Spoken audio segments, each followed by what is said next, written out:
এই হচ্ছে পিটুনিয়ার update. Just দেখো, কিছুদিন আগে বসিয়েছি, তার মধ্যে ফুল চলে এসেছে। এই হচ্ছে অবস্থা। আজকে পিটুনিয়া নিয়ে কিছু বলবো না, আজকে বলবো গাঁদা নিয়ে। এই হচ্ছে ইনকা। একটা কমন প্রশ্ন এটা তোমরা প্রত্যেকে আমাকে করো, সেটা হচ্ছে দাদা ইনকার প্রথম গুটি সেটাকে আমরা কেটে দেবো বা ইনকাকে পিঞ্চ করা যায়?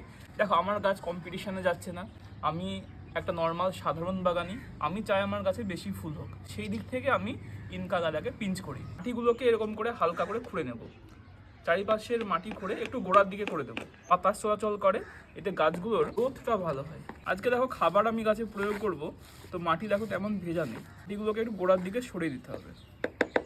এক হাতে রয়েছে ডিএপি, এক হাতে রয়েছে এনপিকে 10-26-26। এই সময় কোনটা গাছে প্রয়োগ করব অনেকেই কনফিউজড হয়ে যাও।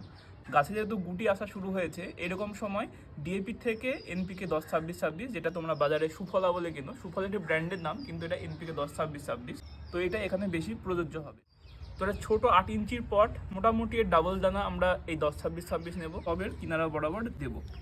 এই সময় চাইলে তোমরা ডিএপিও দিতে পারো, ফুল ফুটে যাবে বা ফুল একটা দুটো হয়ে ফোটা শুরু হচ্ছে, সেরকম সময় তোমরা আর ডিএপি না দিয়ে তখন এনপিকে 10-26-26 চড়াবে, আর সরিষার খোল ভিজানো জল যেটা, সেটা তোমরা প্রয়োগ করবে।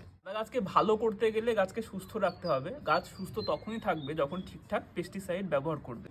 আমি 3টে পেস্টিসাইডের কথা বলি। এটা টার্মিনেটর 11, যেটা অল ইন ওয়ান, সব ধরনের পোকা যে কোনো ধরনের গাছের ক্ষেত্রেই ভালো কাজ করে, তো শীতের গাছের ক্ষেত্রেও আমরা প্রয়োগ করতে পারি। এটা একটি বায়ো পেস্টিসাইড। এর গাছের জন্য অন্যতম পেস্টিসাইড হচ্ছে কাকা, যেটা শোষক শ্রেণীর পোকা, যেমন মাইটসের ক্ষেত্রে মাকড় প্লাস হচ্ছে অ্যাফিডসের ক্ষেত্রে খুব ভালো কাজ করে।